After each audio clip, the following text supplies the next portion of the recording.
La partie main gauche pour le début de Jeux Interdits. Donc vous remarquez que sur les partitions, alors bon, ceux qui n'ont pas eu encore les partitions photocopiées, je m'en occupe pour la semaine prochaine. Vous avez des numéros au-dessus de chaque mesure, mesure 1, mesure 2, etc. Bon, bref. On commence, alors moi j'attaque avec le petit doigt. Bon, pour certains ça risque de faire mal, donc vous pouvez démarrer avec le doigt que vous voulez. En tout cas pour la première, le début. Mais ensuite, quand vous allez revenir sur le manche, il faudra automatiquement arriver en case 12 avec le petit doigt. Parce que ce sera utile pour la suite. Bon, moi je fais tout au petit doigt. Donc on commence sur la tablature, vous voyez bien qu'on commence en faisant simultanément sonner les deux cordes de Mi, hein, sauf que la petite corde de Mi est en case 7. Hein. Et ensuite, on répète deux fois pour cette première mesure le schéma. Donc ça nous fait mesure 2, on répète avec la basse en case 7 et ensuite on s'en va en case 5 puis en case 3. Là on attaque l'autre mesure, donc on refait la basse en case 3, case 2 à vide.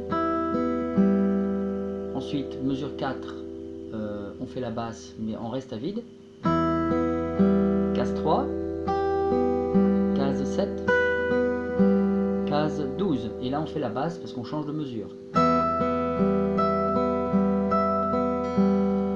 Mesure 6, on refait la basse mais on reste en case 12, case 10, case 8. Voilà.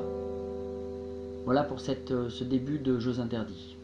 Pour la petite histoire, le barré vient ensuite ici en case 5, on barre les 4 premières cordes, et donc pour ceux à qui j'ai commencé à apprendre l'histoire du barré, j'ai vu qu'il y avait beaucoup de difficultés parce que les doigts sont pas souples.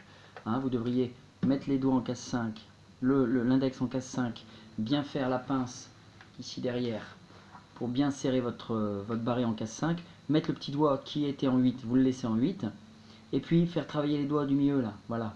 Parce que certains ont les doigts qui partent en dessous, normal, hein, ça c'est classique. Voilà, parce qu'ensuite on va avoir besoin des doigts. Donc en mesure 7, nous allons avoir, et là la base se fait sur la deuxième corde, hein, pas sur la première, donc la corde de La. On aura donc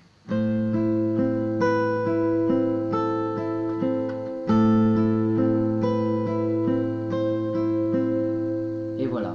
Donc pour travailler ça, vous pouvez aussi le travailler en battement, enfin c'est-à-dire sans faire l'arpège.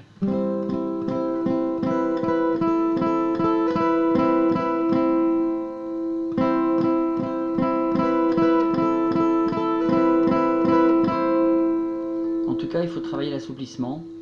Tant que ce ne sera pas travaillé, ça n'ira pas au niveau de cette partie avec le petit barré en 5, sachant qu'ensuite nous partirons en 7, faire un barré en 7.